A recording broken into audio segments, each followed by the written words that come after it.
చదువుకుందామంటే కుదరలేదు. తోడుంటాడనుకున్న భర్త తాగుబోతయ్యాడు. ఎలాగోలా ఇంటిని నెట్టుకొస్తుంటే ఆయన కాస్త దూరం అయ్యాడు. అలాంటప్పుడు ఇంకెవరైనా అయితే కుంగిపోతారు. కానీ రమ్య వ్యాపారవేత్తగా మారి ఎందరికో స్ఫూర్తిగా మారింది. కేరళలోని పనియూర్ అనే గ్రామం రమ్యది. సాంప్రదాయాలకు చాలా విలువనిచ్చే కుటుంబం.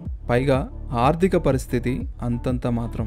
అయినా ఎలాగోలా ఇంటర్ దాకా నెట్టుకొచ్చింది రమ్య. డిగ్రీలోనూ చేరింది. కానీ ఇంట్లో వాళ్ళు చదువు చాలే ఇంకా అని చెప్పి పెళ్లి చేశారు. భర్త తాగుబోతని కొద్ది రోజుల్లోనే తెలిసింది. అయినా తట్టుకుంది. 2 పిల్లలు. ఖర్చులకు భర్త డబ్బులు ఇవ్వడం మానేశాడు. కడుపున పుట్టిన వాళ్ళు ఆకలిని ఏడుస్తుంటే చూడలేక స్థానికంగా ప్లాస్టిక్ ను వేరు చేసే సంస్థలో చేరింది. కడుపు నిండుతుందిలే అనుకుంటే భర్తకి క్యాన్సర్ అని తెలిసింది. హాస్పిటల్ ఖర్చులకి వచ్చే రాబడి సరిపోకపోవడంతో కొత్త అప్పులయ్యాయి. అంత చేసినా భర్త దక్కలేదు. కూలి పనితో ఇల్లు గడిపింది. అప్పులెలా తీర్చాలో అర్థం కాలేదు ఆమెకి. కానీ పిల్లల కోసం ధైర్యం కూడగట్టుకుంది. అప్పుడే కుటుంబశ్రీ తరపున ఊర్లో బిజినెస్ కన్సల్టెంట్ ట్రైనింగ్ ప్రోగ్రామ్ నిర్వహించారు. అది ఆమె ఆలోచనను మార్చింది. పని కోసం వెతకడం కాదు, తనే సొంతంగా ఏదైనా చేయాలన్న ఆలోచన కల్పించింది. స్వయం సహాయక సంఘం నుంచి రుణం తీసుకొని ఫార్మర్స్ ఎట్ లాగిన్ అనే కంపెనీని ప్రారంభించింది రమ్య. ఇదో వ్యవసాయ పనిముట్లను తయారు చేసే సంస్థ. ఆ ఊర్లో కమ్మరి వృత్తి చేపట్టిన తొలి అమ్మాయి తను. అందుకే తొలి రోజుల్లో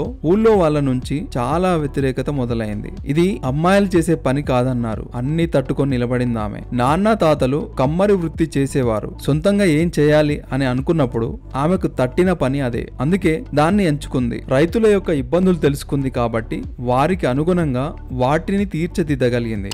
నాగళ్లు, సాగు పరికరాలు, కలుపు తీసేవి, విత్తనాలు విత్తే పరికరాలు ఇలాంటివెన్నో తయారు చేసి పక్క ఊర్లకు అమ్మింది. అందరికీ నచ్చడంతో ఊర్లో వాళ్ళు కూడా కొనడం మొదలుపెట్టారు. పిల్లలకు తిండి పెట్టడానికి 10 రూపాయలు లేని స్థితి నుంచి చిన్నదైన సొంతంగా వ్యాపారం చేసుకునే స్థాయికి వచ్చింది. ఇప్పుడు పిల్లల భవిష్యత్తుపై బెంగలేదు. తక్కువ ఖర్చులో ఆధునిక వ్యవసాయ పనిముట్లు చేయాలనే ఆలోచనలో ఉంది ఇప్పుడు రమ్య.